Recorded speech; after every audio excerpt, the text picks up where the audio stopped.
Hello guys, welcome back to another mini vlog. ఎలా ఉన్నారు అందరు? మీరు బాగున్నారని కోరుకుంటున్నా. ఇది వచ్చేసి వాట్ 18 డే వ్లాగ్ అనమాట.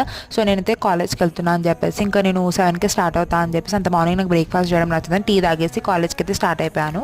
సో ఇంక కాలేజ్కి వెళ్ళాక కుకుంబర్ ఇంకా క్యారెట్స్ తిన్నా అనమాట. బికాస్ అవి మన డైజెషన్కి మంచిది, స్కిన్ హెల్త్కి మంచిది. సో ఓవరాల్గా క్యారెట్స్, కుకుంబర్ మన హెల్త్కి చాలా మంచిది అని చెప్పేసి బ్రేక్ఫాస్ట్కి అయితే అది తినేసాను. తర్వాత లంచ్కి వచ్చేసి టమాటో చట్నీ, దోశ ఇంకా పల్లి చట్నీ తీసుకెళ్ళిపోయాను. అది తినేసాను అనమాట. నాకు కాలేజ్ టైం 4:30కి అయిపోతుంది. సో ఇంకా జర్నీకే నాకు 3.5 hours పడుతుంది. ఇంటికి వెళ్ళేసరికి 8 అవుతుంది అని చెప్పేసి కురుకురు ఇంకా పల్లి పెట్టి తెచ్చుకున్నాను. అది బస్లో తినేసాను. ఇంటికి వెళ్ళేసరికి మమ్మీ నా కోసం చిన్న సమోసా తెచ్చింది, ఇంకా టీ రెడీగా పెట్టింది. సో టీ ఇంకా ఒక సమోసా తినేసాను అనమాట. నాకు కొంచెం పీపీటీ ప్రజెంటేషన్స్ ఉండే, అవి చేసుకుంటూ తినేసాను. తర్వాత డిన్నర్కి టమాటో రైస్ చేసుకున్నాను. నాకు చిక్కుడుకాయ కర్రీ నచ్చదు అని చెప్పేసి టమాటో ఫ్రైడ్ రైస్ చేసుకొని తినేసాను అనమాట. కాసేపు వాకింగ్ చేసి మళ్ళీ పీపీటీస్ చేసుకున్నాను. బికాస్ అవి నాకు చాలా ఇంపార్టెంట్ అని. నేను అరౌండ్ 11కి ఏమో చాక్లెట్ తినేసాను. That's all for 8 rupees.